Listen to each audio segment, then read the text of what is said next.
Okay, so now we're going to look at the problem that I originally gave in class and see why it would not work.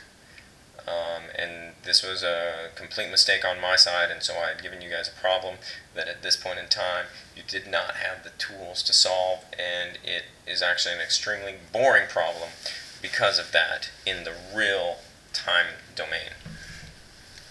So we have this equation, and so we're going to do the same thing we did previously. The first step we're going to do is make a substitution so we have different variables. So we're going to make a substitution.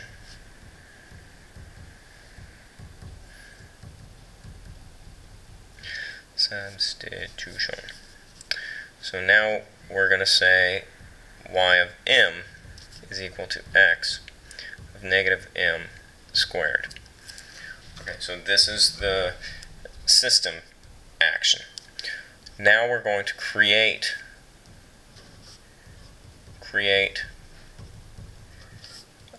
some data. And this is always an easy way to see that you understand the concepts, is to create some value of x of n. So we're going to say for some n timeline, x of n is going to be equal to, and we'll stick with what we had before, 1 3/4, 1/2, 1/4, and 0. N is 0, 1, 2, 3, 4. Okay, so now after we do this, we're going to create the new time scale.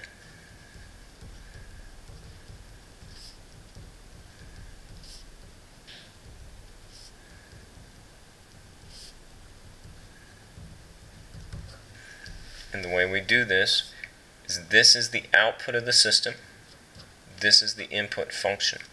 So we want to take the input function and set it equal to whatever this is, so we can see how the time scale is adjusted. So we're going to say n is going to be equal to negative m squared. So when we do this substitution, we're going to get m on the inside of here. And the time scale is going to be in terms of m. So we want to solve this for m, and then we can see what it does.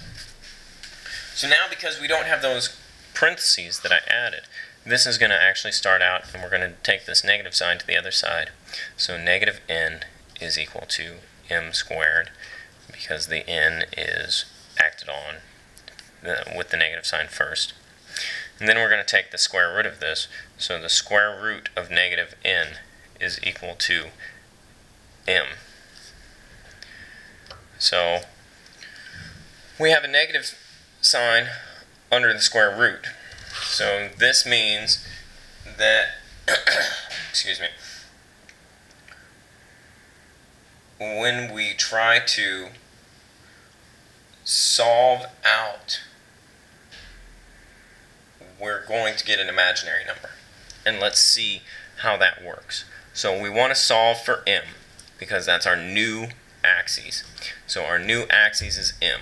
And so we're going to plug in the values of n to see how they map to the new timeline m. And that's what we're really trying to do. We're trying to take the original timeline, which is n, and we're mapping it through this relation in order to figure out what our new timeline is.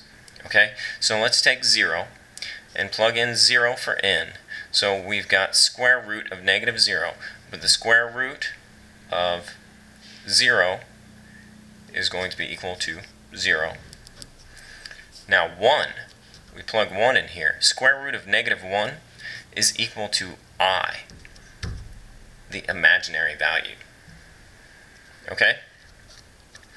And then we take 1/2 and plug it in here, and again we're going to get the square root of a negative 1/2, and so that's actually going to be negative 1 point,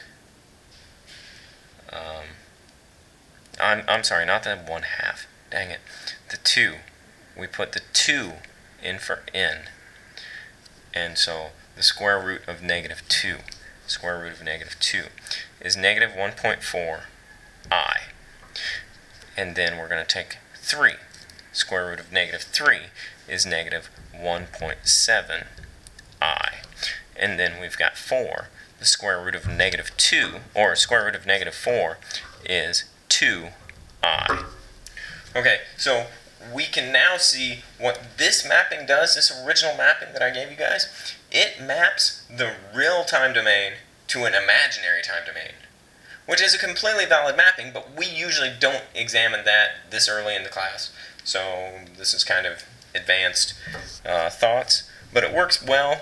Next class we're actually going to start talking about imaginary numbers. So when we solve this out, x of negative m squared is going to be equal to, this n is equal to 0 is what we plugged in to solve for m, and so this is 1, and then this is 3/4, 1/2, 1/4, and 0.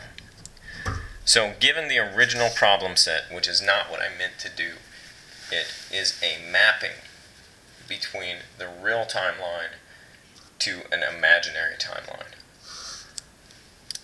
That's perfectly valid.